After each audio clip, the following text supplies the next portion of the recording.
Gimana Pak? Apa? Baik.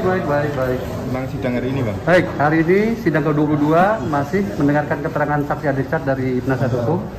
Tadi dari penasihat hukum menghadirkan 3 orang saksi Adicat. Yang pertama, yang satu pengurus, yang 2 mantan santri di Sidikiah. Secara garis besar keterangan dari pengurus dulu ya. Pengurus tadi memang setelah terjadi tanya jawab dan sebagainya, ada beberapa keterangan yang tidak sesuai dengan barang bukti yang kita ajukan. Dasar ada pemecatan beberapa orang santri, 13 santri itu dasarnya karena pertemuan secara akademik tidak cukup 70%, tapi berdasarkan surat keputusan yang kita sampaikan kita ajukan dan perlihatkan di persidangan, dasar pemecatan karena ada fitnah. Jadi dari pengurus tidak bisa menjawab tadi. Kemudian ada beberapa pertanyaan-pertanyaan kita juga tidak bisa tidak bisa dijelaskan secara detail oleh pengurus, sementara dia dari 98 gitu. Terkait keterangan santri ada beberapa poin yang tidak bersesuaian dengan keterangan saksi sebelumnya. Itu aja mungkin poinnya. Terkait dengan perkara ini apa keterangan saksi yang berkaitan? Ya, lebih menjelaskan keterkait ini masalah kepemecatan saja. Jadi pemecatan 13 orang santri itu bukan dasarnya karena ada fitnah dan sebagainya. Sementara barang bukti yang kita ajukan di situ dasar menimbang dan memperhatikannya dasarnya karena ada fitnah. Pemecatan 13 santri itu dalam perkara ini ada hubungannya? Iya, karena mereka dianggap menyebarkan fitnah gitu. Oke. Makasih. Saya. Makasih Bang. Ya. Mana? Dijelaskan terkait dengan hari ini kita menghadirkan 3 saksi. Satu saksi terkait dengan ada saksi yang dihadirkan oleh JPU yang mengaku sebagai korban, yang kemudian membuat sebuah cerita yang cukup serem terkait hal urusan asusila, mencatut nama yang bersangkutan, dan itu dibantah dan itu tidak pernah ada, bahkan cukup keras bantahannya bahwa itu tidak pernah ada. Justru terungkap orang tersebut pernah mengaku, dia kan di saksiannya walaupun bukan korban, dia mengaku salah satu orang yang pernah diperkosa oleh terdakwa. Tetapi saksi menyampaikan bahwa orang tersebut justru pernah bikin status di tahun 2015 kangen seseorang yang di sana, singkatan namanya terdakwa MSATS gitu loh. Nah, ini ada contohnya, ini tadi dihadirkan ini ya, dihadirkan sebagai bukti chat bahwa dia yang kangen kok ngaku diperkosa, kira-kira begitulah ya kondisinya ini gitu loh. Itu salah satu narasi yang bisa terungkap di persidangan. Berarti sangat jauh lah dari upaya penciptaan sebuah sesuatu yang seram seperti halnya peradilan opini sebelumnya. Itu satu saksi.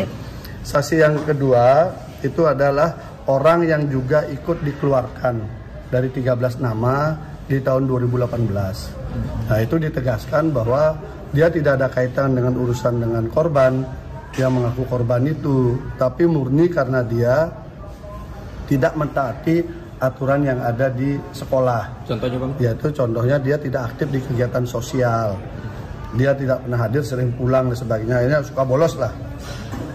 Akhirnya diberikan sanksi, dikeluarkan. Namun kemudian dia menyadari kekurangannya, menyadari kesalahannya, lalu dia meminta maaf dan berjanji akan rajin sekolah lagi. Lalu dikasih hukuman 6 bulan, dia tidak boleh sekolah, tapi dia tetap tinggal di pondok melakukan aktivitas yang sifatnya sosial. Akhirnya dipulihkan kembali. Artinya pemberhentian pengeluaran 13 orang ini murni karena ketidaktaatan dengan tata tertib di pondok pesantren. Jadi penciptaan sebuah kondisi bahwa itu terkait dengan mereka melapor ke polisi nggak nyambung. Karena kalau dikaitkan dengan laporan polisi kan dia korbannya sendiri melapor 2019. Dia dikeluarkan kan 2018. Bukan 2018 pelaporannya iya. Bang, dan ditetapkan sebagai tersangka 2019. Enggak, 2019. Laporannya itu 2019. Jadi laporannya 2019 bulan Oktober. Kemudian visumnya yang baru yang kedua itu November. Gitu. Jadi itu terjadi. Kemudian saksi yang satunya lagi adalah saksi yang menjelaskan bahwa Mas Beki itu secara real tidak pernah mengajar di IMQ atau MQ sejak tahun 2013. Tahun 2012 beliau pernah mengajar 2 kali, lalu semuanya itu diambil alih oleh saksi sampai sekarang pelajarannya itu. Jadi beliau tidak lagi mengajar. Tidak ada hubungan guru dengan murid karena beliau tidak mengajar. Dan faktanya memang semua saksi mengakui tidak pernah mendapat pelajaran langsung dari beliau. Tapi beliau lebih banyak kegiatannya adalah membangun pondok, melakukan kegiatan sosial, mengembangkan usaha, dan satu lagi hobinya yaitu musik. Itu yang paling sering aktivitas beliau daripada mengajar husnul huluk yang diajarkan, yang disebutkan sebelumnya. Itu selama dari dibentuk IMQ beliau hanya sempat mengajar 2 kali di tahun 2012. Selanjutnya tidak pernah mengajar lagi.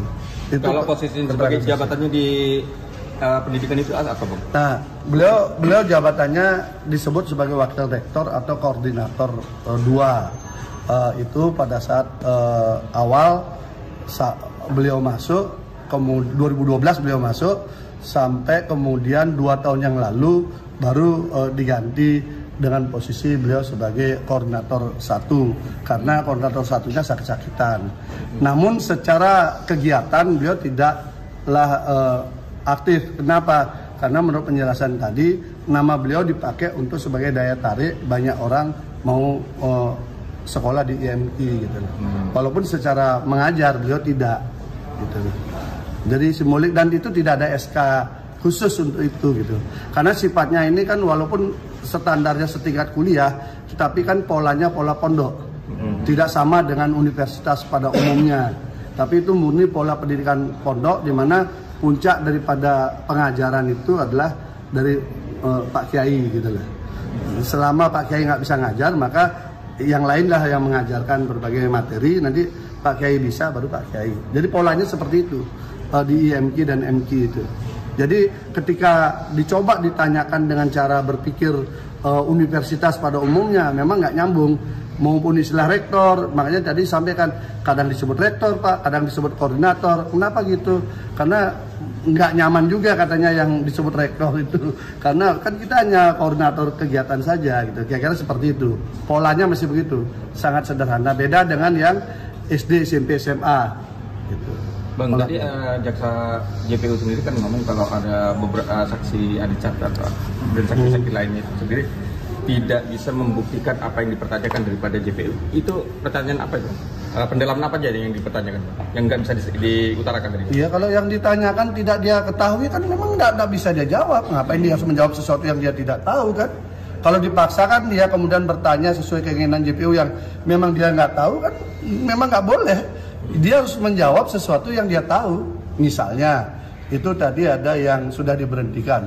Dia tanyakan kasusnya si korban, dia memang nggak tahu.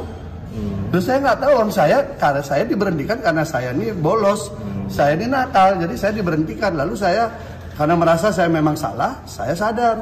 Lalu saya memperbaiki diri. Dia fokus pada dirinya. Terus ditanya lagi, masa kamu nggak kenal? Tapi kamu kok tahu dia adik kelas gitu?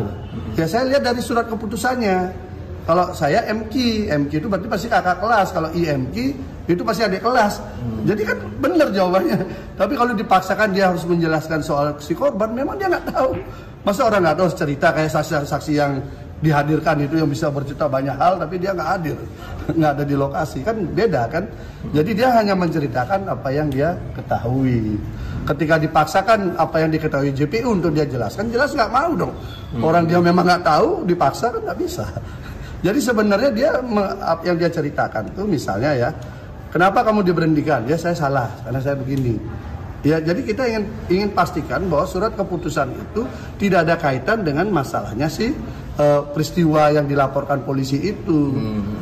Tetapi ini memang 13 orang ini diberhentikan dengan berbagai perilaku yang berbeda-beda, tetapi menyalahi tata tertib sekolah kan itu. Makanya beda-beda mereka perbuatannya, tapi dikeluarkan bersamaan. Ada 2 orang yang kemudian kembali mengakui kesalahannya, ada yang tidak, itu kan pilihan kan. Tapi ketika kembali diberikan dengan pola-pola kekeluargaan lah, dibina lagi gitu loh.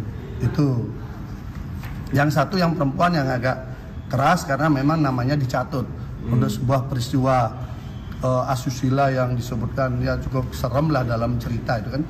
Itu lebih serem daripada kisah mandi kemben Sidomukti yang ternyata fiktif itu kan. Lebih serem lagi, makanya dia karena namanya catut kita coba cari.